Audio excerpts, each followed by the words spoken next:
오늘 하나님의 말씀은 시편 140편 1절에서 13절까지의 말씀입니다.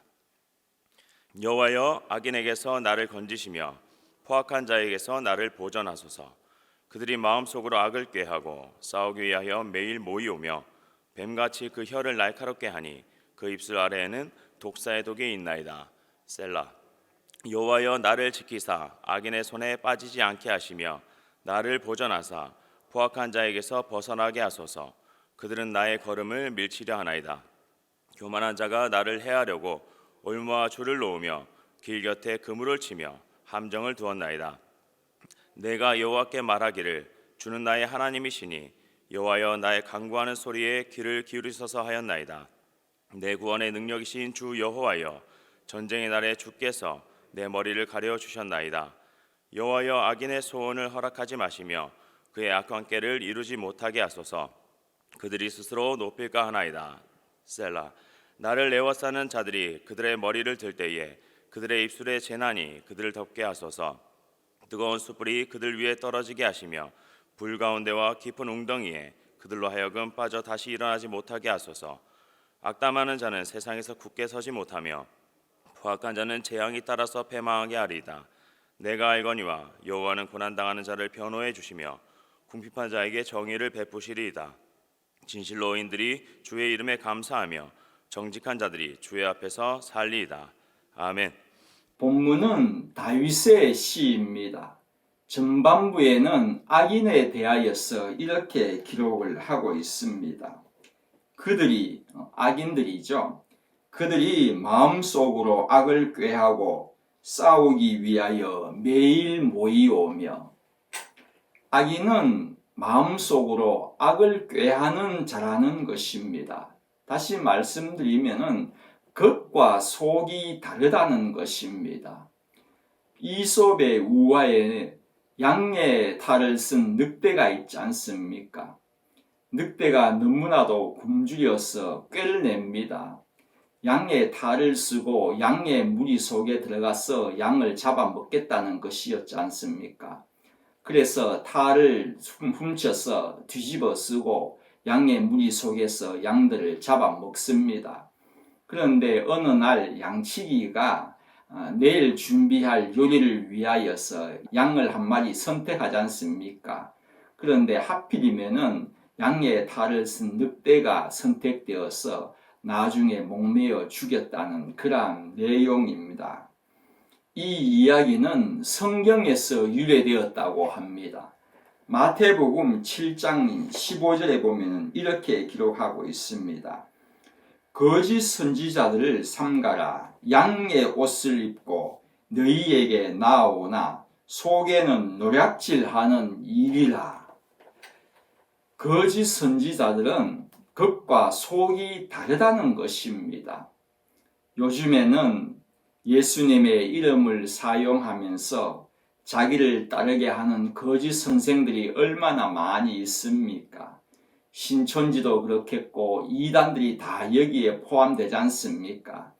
이들은 악만을 꾀하는 악인들이라는 것입니다. 6절에 이렇게 기록을 하고 있습니다. 내가 여호와께 말하기를 주는 나의 하나님이시니 여호와여, 나의 간구하는 소리에 귀를 기울이소서 하였나이다. 여기에 보면은 기도의 대상을 하나님이시다고 먼저 밝히고 있습니다. 우리 사람들의 기도의 대상을 어디 헤아릴 수가 있겠습니까? 정말로 부지기수일 것입니다. 그렇게 수많은 기도의 대상이 있을지라도 딱 두 그룹으로 저희들은 나눌 수가 있습니다. 너무나도 간단합니다. 하나님이시냐 아니냐, 이 두 그룹밖에 없습니다. 그런데 기도의 대상도 중요하지만은 더 중요한 것은 그 기도의 대상이 그들의 기도에 응답을 할 수 있느냐 없느냐는 것이 더 중요할 것입니다. 이 전체의 수많은 기도의 대상들 가운데 응답할 수 있는, 아니 응답하시는 분은 오직 우리 하나님 밖에 없다는 것을 여러분들도 믿고 계실 것입니다. 저희들이 잘 아는 말씀이 있습니다. 구하라 그리하면 주실 것이요. 여러분, 이 말씀이 무슨 말씀인지 아십니까? 하나님께서는 준비하고 계신다는 말씀입니다. 주시기 위하여서. 이 주시기 위하여서 준비하고 계신다는 뜻은 또한 하나님께서 기다리시고 계신다는 것입니다. 우리의 기도를 기다리고 계신다는 그러한 말씀입니다.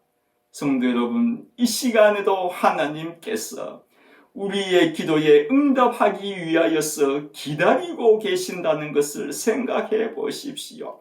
하나님께서 기다리신다는 것입니다. 얼마나 우리에게는 감사한 일입니까? 어떠한 기도의 내용을 듣기 위하여서 어떠한 기도를 하는가를 기다리고 계시는 그 하나님, 이 기회를 놓칠 수는 없을 것입니다. 우리의 하나님은요, 우리의 기도를 기다리고 계시기 때문에 저희들은요, 끝까지 기도해야 하는 것입니다. 우리의 기도의 응답이 금방이냐 좀 오래냐의 차이는 있겠지만은 끝까지 기도하시는 분들 되시길 바랍니다. 기도라는 것은 응답이 금방 오면은 가장 좋지만은 왜 그토록 응답이 오지 않을 때가 있겠습니까? 응답의 하나님이신데요. 왜 그렇게 빨리 오지가 않느냐는 것입니까? 하나님이 우리에게 대한 관심이 없어서 미루신 것이 아닙니다. 나를 향하신 하나님이 계획이 있다는 것입니다. 그 하나님의 계획이 있다는 것, 저희들은요, 하나님의 하루하루의 계획하에 살아가는 인생이지 아무렇게나 던져져 버린 인생이 아니라는 것입니다. 7절 말씀에는요, 내 구원의 능력이신 주 여호와여, 전쟁의 날에 주께서 내 머리를 가려주셨나이다. 이 고백으로 우리는 다윗의 신앙을 또 한 번 더 엿볼 수가 있는 것입니다. 다윗은 싸움을 참 잘했음에 틀림이 없습니다. 다윗이 사울에게 자신을 소개한 적이 있었습니다. 그때에 어떻게 소개를 하는가 하면은 사자나 곰이 양떼를 그렇게 물고 가면은 쫓아가서 그를 구했다고 그렇게 소개를 하고 있습니다. 사울에게 자신을 그렇게 소개했다는 것입니다. 얼마나 다윗이 재빠르고 싸움을 잘했겠습니까? 우리는요, 내가 뭔가를 잘하면은 은근히 자랑하고 싶을 때가 있지 않습니까? 자랑한다는 자체가요, 내가 했다는 것이지 않습니까? 그런데 다윗은요, 백전백승이었지 않습니까? 그래서 나의 힘도 자랑하고 싶고 나의 이 능력을 한번 자랑하고 싶지 않겠습니까?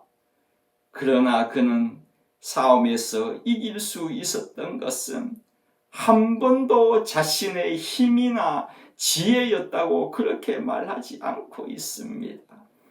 주께서 내 머리를 가려주셨습니다. 하나님께서 인도하여 지켜주셨다는 그러한 고백입니다. 주께서 내 머리를 가려주셨나이다 라고 말합니다. 하나님께서 지켜주셨다는 고백이지 않습니까? 이러한 고백이 나올 수 있었던 첫 번째의 계기는 아마도 골리앗과의 싸울 때가 아니었겠습니까? 조금 전에 사자나 곰이 양떼를 빼앗아가면 쫓아가서 그들을 구했다고 그렇게 말씀을 드렸습니다마는 사자나 곰은 상대가 동물이지 않습니까? 싸우다가 도저히 안 될 것 같으면 도망가면 되는 것입니다. 그러나 첫 싸움의 대상이었던 골리앗과의 싸움에서는요, 도망을 간다고 문제가 해결되는 것이 아닙니다. 기필코 싸워서 이겨야 하는 것이었습니다. 생사의 문제였다는 것입니다. 그때 사울이 다윗에게 골리앗을 어떻게 소개하시는지 여러분 기억하십니까? 그는 어려서부터 용사였다고 그렇게 소개를 합니다. 무슨 말씀입니까?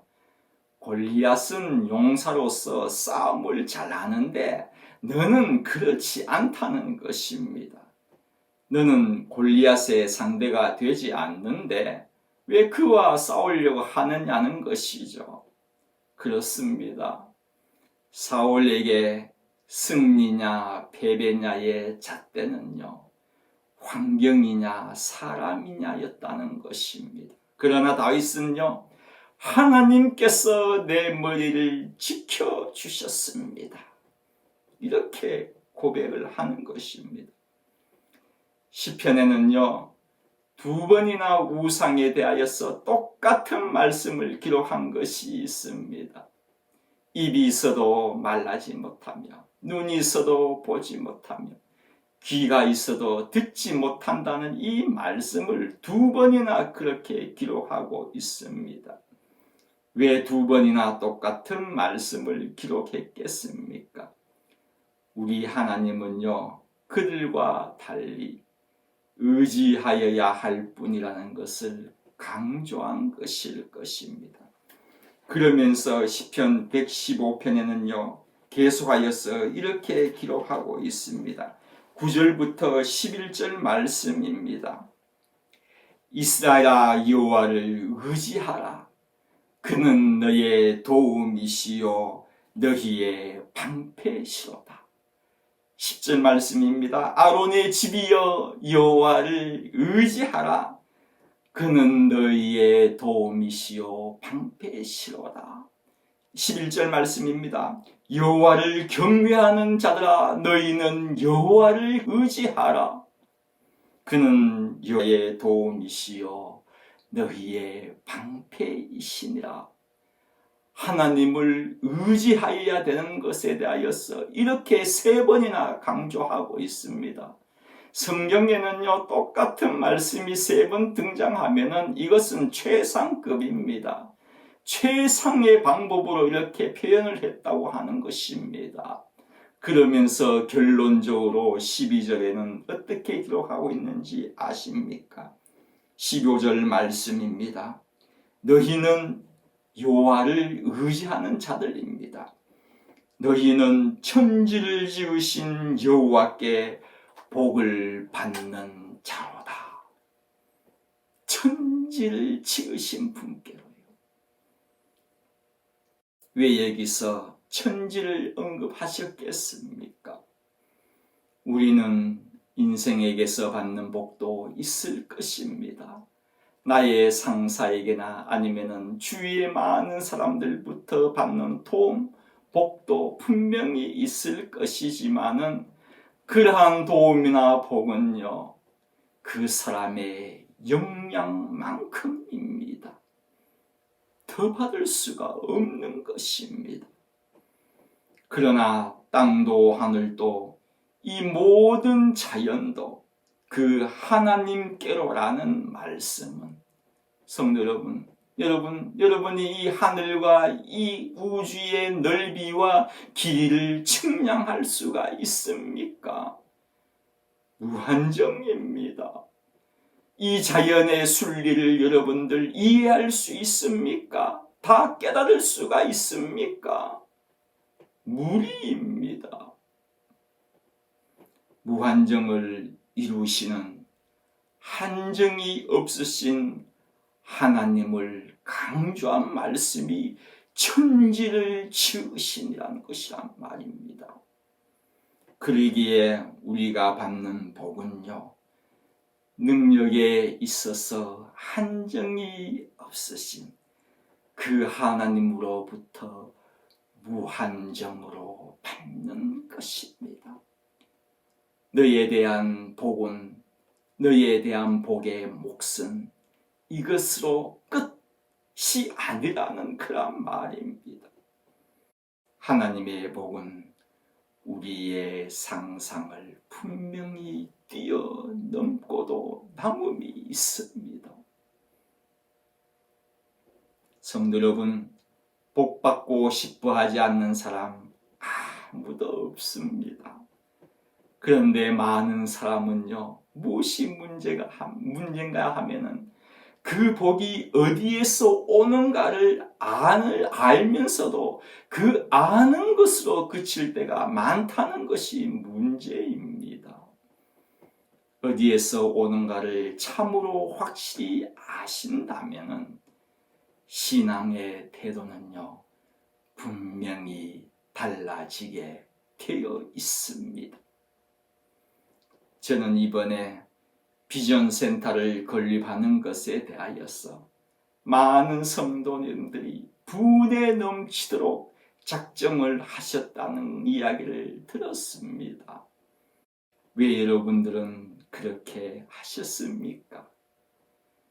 우리 하나님은요, 우리가 분에 넘치도록 바칠 가치가 있으신 분이시기 때문입니다. 성도 여러분, 힘드신 가운데서도 하나님께 바치시는 분 계실 것입니다. 정성을 다하여서 하나님께 바치시는 분 계실 것입니다. 이 모든 것을요, 누구보다도 우리 하나님이 더 잘 알고 계십니다. 그러기에요, 이제는 하나님 차례이십니다. 하나님이 나를 통하여 어떻게 역사하시는가를 우리의 두 눈으로 분명히 보게 될 것입니다. 우리에게의 복은 천지를 지으신 여호와께로입니다.